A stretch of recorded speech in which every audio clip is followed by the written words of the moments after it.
The letter arrived on a Tuesday, its expensive cream envelope standing out among my stack of student papers.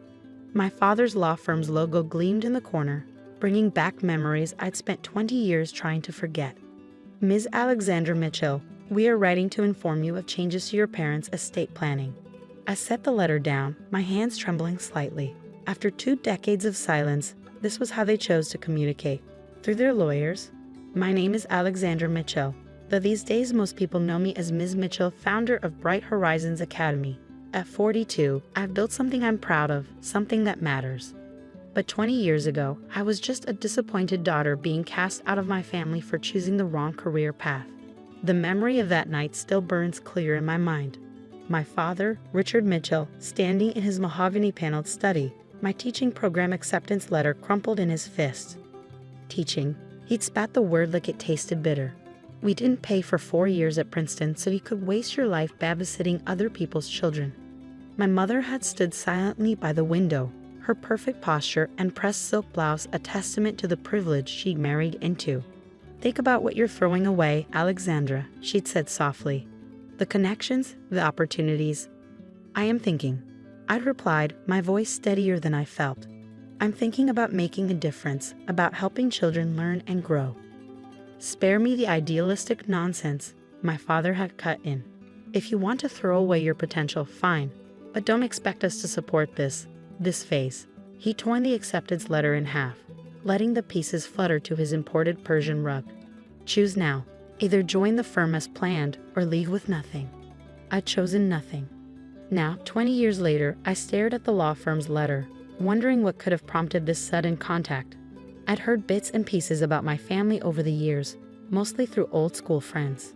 My father had expanded his firm, opened offices in 3 more cities.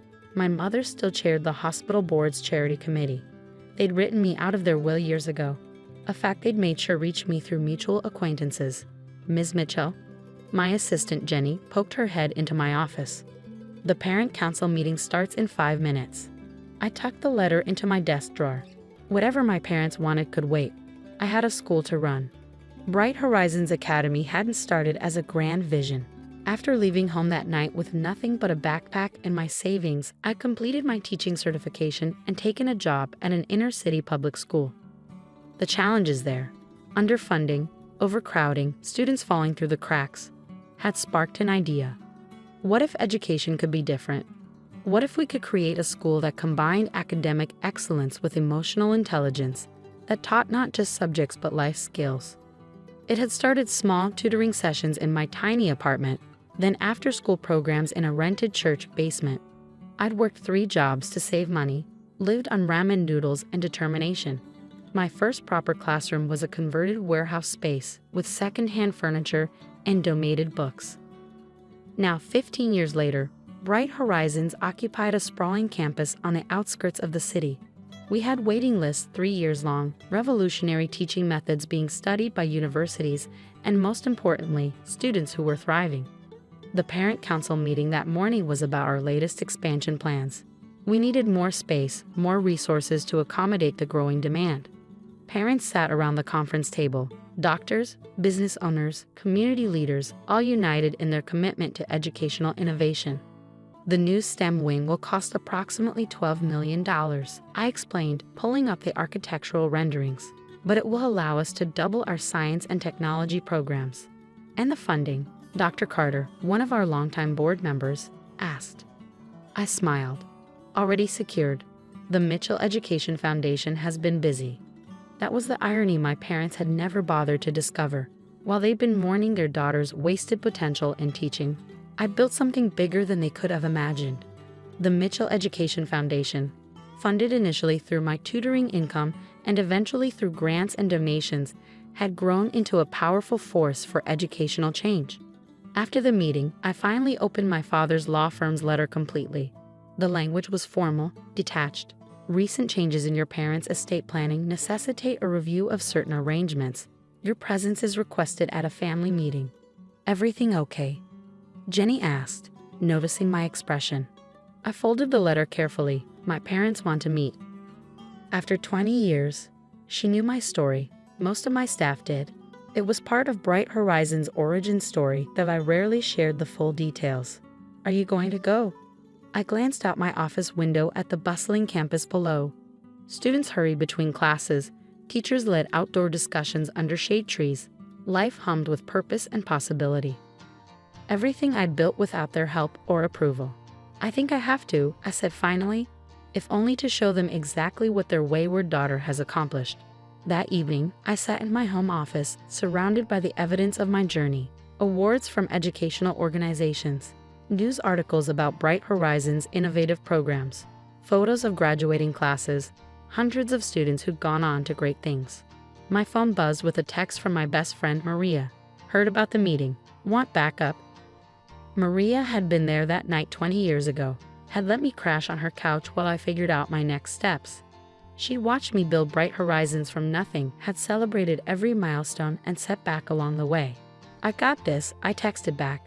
Time to show them what teaching can really achieve. I pulled out an old photo album, one of the few things I grabbed that night. In it was a picture of my 5th grade teacher, Mrs. Rodriguez, the woman who'd first shown me the power of education to change lives. She believed in me when my own parents couldn't see past their expectations. My phone rang, the law firm's number. Ms. Mitchell? Just confirming your attendance at Thursday's meeting. I'll be there, I said firmly, and please tell my parents to bring their estate documents. They might find them educational. As I hung up, I caught my reflection in the window. I wasn't that scared 22-year-old anymore, leaving home with nothing but dreams and determination. I was Alexander Mitchell, educator, innovator, builder of futures. Thursday's meeting would be interesting indeed. The law firm of Mitchell and Associates hadn't changed much in 20 years. The same mahogany paneling, the same oil paintings of stern-faced partners' pasts, the same air of old money and power. I stepped off the elevator in a tailored navy suit, my heels clicking against the marble floor with purpose. Ms. Mitchell, the receptionist, greeted me, her eyes widening slightly with recognition. They're waiting in the main conference room. Of course they were. The main conference room, where my father always held his most important meetings. I played there as a child, drawing quietly in the corner while he negotiated million-dollar deals. I paused outside the heavy double doors, taking a deep breath. Through the frosted glass, I could see 3 silhouettes, my father, my mother, and someone I assumed was their lawyer. Alexandra, my mother, spoke first as I entered, her voice carrying that familiar note of careful control. She aged well, her silver hair elegantly styled, her posture still perfect. You look successful. Hello, Mother. Father. I took a seat across from them, setting my briefcase on the polished table. Shall we discuss why I'm here after 20 years of silence? My father cleared his throat, looking uncomfortable for the first time I could remember. We've been reevaluating certain decisions. Indeed. I raised an eyebrow. And what prompted this reevaluation? Their lawyer, a thin man with wire-rimmed glasses, shuffled some papers. Perhaps we should begin with the formal aspects. Actually, I interrupted. I'd like to hear it from them. I looked directly at my father. Why now? He shifted in his chair, his legendary courtroom confidence nowhere to be seen. We saw the article in Forbes about Bright Horizons Academy. Ah, the article. America's most innovative educator. How Alexander Mitchell is revolutionizing private education. It had come out last month, complete with a detailed analysis of our $100 million endowment and growing national influence. Fascinating reading, my mother added quickly. We had no idea. No, you didn't, I agreed calmly. You were too busy being ashamed of my career choice to notice what I was building. Alexandra, my father started, but I held up a hand. Let me finish. For 20 years, you've had nothing to say to me. No calls, no cards, not even when Bright Horizons won the National Excellence in Education Award. Not when we opened our second campus, not when the governor appointed me to the State Education Board. I pulled out my tablet, bringing up our latest financial reports. Would you like to know what your wastrel daughter has been doing while you were pretending she didn't exist? Without waiting for an answer, I began presenting the numbers. Our annual budget, our expansion plans, our scholarship programs. The foundations we'd established, the lives we changed, the future we were building. The Mitchell Education Foundation currently manages assets of over $150 million. I concluded. We've sent over 3,000 students to college who might never have had the chance otherwise. And yes, Father, some of them even became lawyers. The silence that followed was deafening. My mother dabbed at her eyes with a monogrammed handkerchief. My father stared at the financial reports, his expression unreadable. "Why didn't you tell us?" he finally asked. I laughed, though there was no humor in it. "Tell you? You made it very clear that teaching was beneath the Mitchell family dignity, that I was throwing my life away. Why would I come back to report my success to people who couldn't see the value in education?" "We were wrong," my mother said softly. It was the first time I ever heard her admit to a mistake. "We were so focused on the path we chosen for you, that you missed the path I chose for myself," I finished. "The path that's helped thousands of students find their own way." The lawyer cleared his throat again. "Perhaps now we should discuss the estate changes." I turned to him, my voice steady. "No need. I've seen the documents you sent. You want to add me back into the will, make me a heir again now that I've proven myself worthy of the Mitchell name." My father leaned forward. "Alexandra, please, we're trying to make things right." "Make things right?" I opened my briefcase and pulled out a folder. "These are the names of every student who's graduated from Bright Horizons in the past 15 years. Their stories, their achievements, their dreams. This is what making things right looks like." I stood up, smoothing my skirt. "Keep your money. I've built something far more valuable than your estate could ever be." "Wait," my mother called as I reached the door. "The gala next month, the hospital's annual fundraiser. Would you consider attending? As my guest?" I paused, hand on the doorknob. "Actually, I'm the keynote speaker. The hospital is partnering with Bright Horizons on a new medical education initiative. But you'd know that if you read past the first page of the Forbes article." Walking out of Mitchell and Associates felt different this time. 20 years ago, I left in tears, my dreams seemingly shattered. Now I left with my head high, knowing exactly who I was and what I'd achieved. My phone buzzed as I reached my car. A text from Jenny. "Emergency at school. Mrs. Thompson's advanced chemistry class accidentally created foam that's taking over the science lab." I smiled, already turning toward Bright Horizons. This was where I belonged, dealing with exploding experiments, inspiring young minds, building future leaders.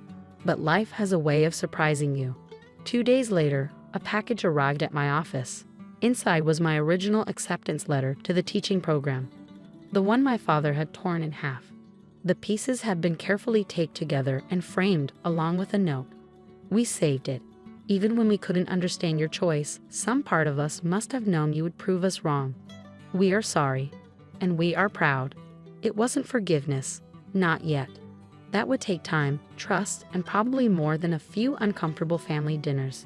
It was acknowledgement of my choices, my success, my vision. I hung the framed letter in my office, next to our first student's college acceptance letter. Both represented the same thing: the power of believing in yourself when no one else does. The following week, I received another surprise. My father had nominated Bright Horizons for the city's Business Excellence Award. My mother had joined our parent advisory board. Small steps, but steps nonetheless. During our next board meeting discussing the new STEM wing, Dr. Carter mentioned seeing my parents at a recent education fundraiser. They couldn't stop talking about their daughter, the educational innovator, he said with a smile. "Funny how things change," I replied, but I was smiling too. That evening, standing in front of my office window watching students leave for the day, I thought about legacy. My parents had wanted me to continue their law firm legacy. Instead, I built my own, one that would impact generations to come. A knock at my door interrupted my thoughts. A student, Emma, one of our scholarship recipients, stood there clutching a college acceptance letter. "Ms. Mitchell." I got in, just like you said I would. I hugged her, remembering my own dreams at her age. "I never doubted you for a second." After she left, I sent a text to my parents. "Student just got into Princeton. Guest teaching has its moments." Their reply came quickly. "Dinner this weekend? We'd love to hear all about it." Sometimes the greatest victory isn't proving others wrong. It's proving yourself right. And sometimes the hardest people to teach are the ones who think they already know everything. I picked up my bag, ready to head home. Tomorrow would bring new challenges, new opportunities, new chances to make a difference. That's what education is all about, not just learning from the past, but building toward the future. And my future? It was exactly where I'd always wanted it to be, in a classroom, changing lives, one student at a time.